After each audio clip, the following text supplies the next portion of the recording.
If you only watch one video today, one retirement video, make it this one.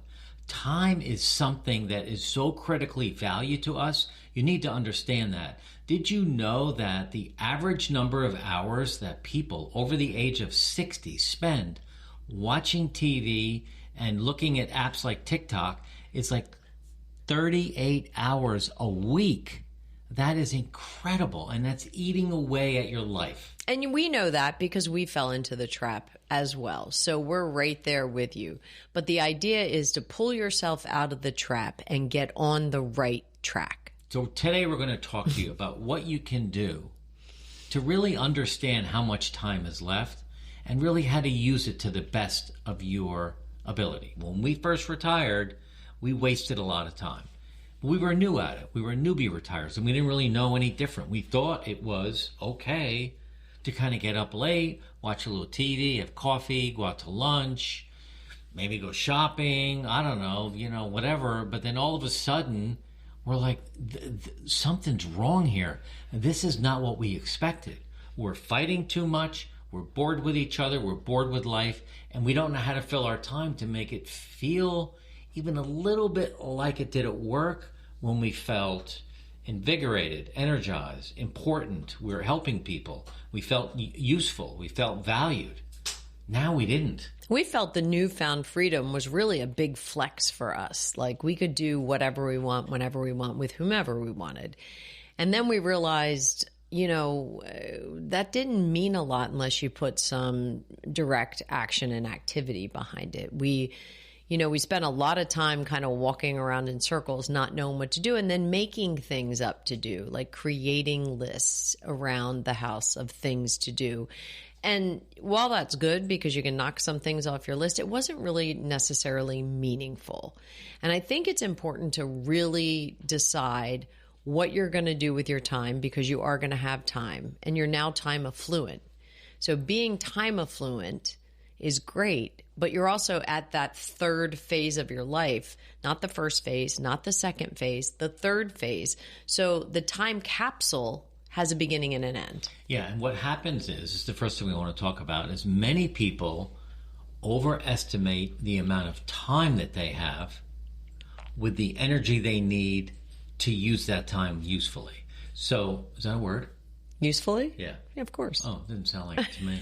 So, if you're 60 years old and you think you're going to live to 80, okay, that's 20 years. That's a long time, right? It's a long time in retirement. You can get a lot done in 20 years.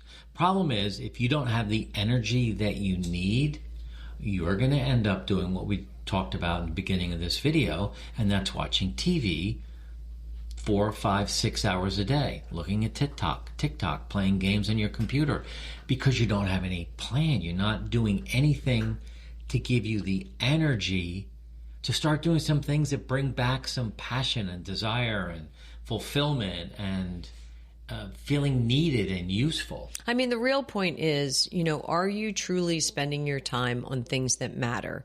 Matter to you, matter to your family, matter to your community, matter to the greater good of society? Are you spending time on things that matter, or are you spending time just spending time? Yeah. And it's easy to fall into those traps if you don't find a way to catch it and correct yourselves. Hey, by the way, there's a free download below, the free retirement checklist. Click the link below and download that form. I think you'll find it incredibly useful to start thinking about what you can do with some of this time and how to get ready for your retirement. So download that free PDF next. The next point is, freedom without a plan really becomes a trap. If you feel that you have all the freedom in the world, but you have no plan, no structure, no playbook, no idea what to do next, you may find yourself spinning out of control.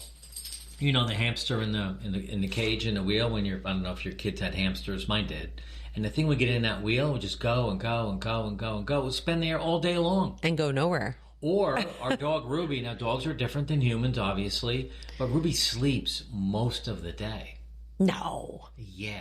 Not when I'm home. Unless we leash her up and take her out. But when we take her out, then she gets energy. Yes. And you need to do the same thing. Yeah. You need to get up in the morning, maybe have a cup of coffee, Maybe, start to build a morning routine, but that routine needs to include movement. Yeah. And that could be stretching. It could be doing some jumping jacks. It could be walking out the door 10 minutes one way and come back.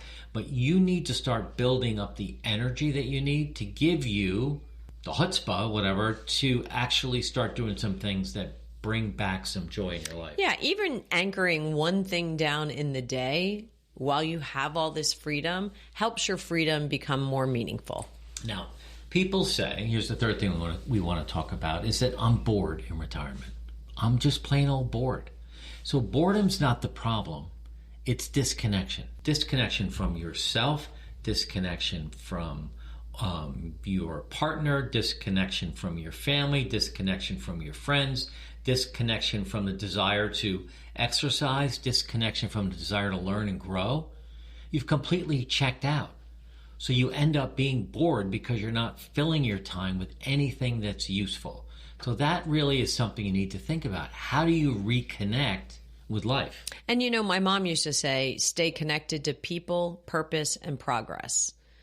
Stay connected to the people that are important to you, the purpose that you want to drive for meaning in your life, and progress, one step forward every day. Yeah, and this is to kickstart your emotional engine. What is it emotionally that you want to start spending some time doing? It'd be amazing when you start to feel, journal about what you're feeling in the morning and why you feel bored, and give yourself 2 things to do to get unbored for the day. Call a friend, whatever it might be, but you've got to actually put some intentional work into this. So the fourth thing we want to talk about is regret. So regret can come faster than you think. So you've got that 20-year span, and you spend the first 10 years watching TV, and all of a sudden now you're in regret mode. Now it's harder to exercise, harder to make friends, harder to reconnect to life. So you've got to do everything that we've just talked about, but do it now. Do it at the beginning of this 20, 30, or 40-year phase. Don't wait 10, 20, or 30 years, then it's too late. Yeah, if you just start one act of courage every day to get yourself out of the loop that you're in, just one act can break that cycle and really add meaning and purpose to your life and to your day and, to this newfound freedom. And here's the big news. Here's the last thing we want to talk about, is that you are the architect of your life. You finally have agency over your time. You have the ability to do whatever it is you want to do to make these last years of your life the most amazing years ever. I don't know if I'm going to wake up tomorrow morning. I really don't. But today's a great day. And we've worked hard today. This is the 5th or 6th video that we've done today. I feel really good about that. And they'll creep out over the next 2 or 3 weeks, and you guys get to watch them, and you'll watch in this now, and it's up to you to decide what it is you want to do now. You can't just let it waste away. I mean, I suppose you can, but if you're feeling like it's wasting away, watch this video, watch a few more to get inspired to see what it is you can do. It's funny, on our drive from Ocean City to Marco Island, when we came down for the summer, for the winter, we listened to a book. Do you remember? We listened to Mitch Albom's new book called Twice. And so the question it asks is, if you had a second chance, if you had a chance to do something over again, if you had a second chance, what would you do differently? And in the book, I'm not going to give anything away, but in the book, he has this power that he can redo scenarios in his life, but only one time. Yeah. So he can redo every scenario, but only one time. And then he has to live with the outcome. And this is the time of life to think about, what would I have done differently? I know I didn't grow up in a soft environment. I was never, I wasn't created to be a soft person. You weren't coddled. I wasn't coddled. I did a lot of things on my own at a very young age. I still, I wear that as a badge of honor. But at this phase of life, I'm finding that I'm softer. I'm less abrupt. If I see someone struggling, I'll say, how can I help?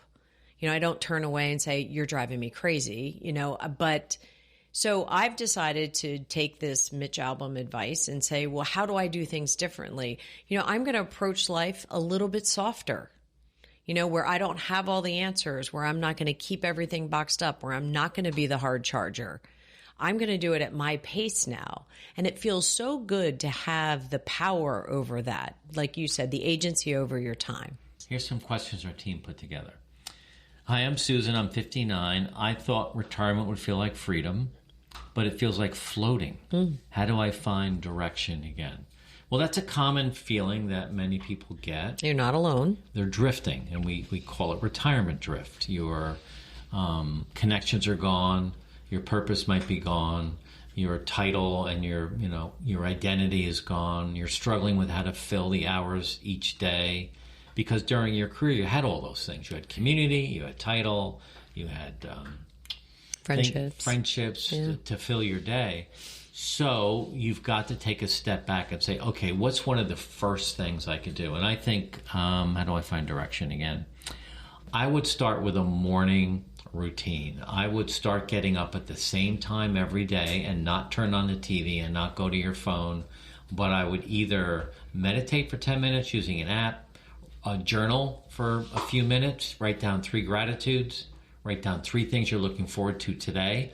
So when you get to that part, which is almost right away, you have to force yourself to find something fun to look forward to. Lunch with a friend, conversation with a buddy, text somebody, and then 1 self-affirmation. One thing about yourself that you love about yourself. And just start doing that and being intentional with your relationships. I think that's the other thing. I agree. Okay. Hi, this is Greg. I'm 67 years old. I feel guilty if I'm not productive every day. I feel that way, to be honest. How do I balance purpose with rest? Well, I struggle with this. I have a hard time with downtime. My downtime might be sitting on the beach, but I'm reading a book, and not a novel. I'm reading a book about growing a YouTube channel or how to be a better dad. A lot of self-help. I just love that. But that's my kind of rest. I've come to understand that that's rest for me, even though it's work. Well, I do think you do have to understand, one of the points was, learn to listen to your body. So listen to your body and determine what rest looks like for you. I don't mind being a hard charger in the morning. I don't mind having my morning routine, get up, go to the gym, come home, walk Ruby, make my protein shake, jump in the shower, jump into YouTube, get to work. But by about 1 or 2 in the afternoon, that's when I feel like I'm retired, because I have those hours all to myself.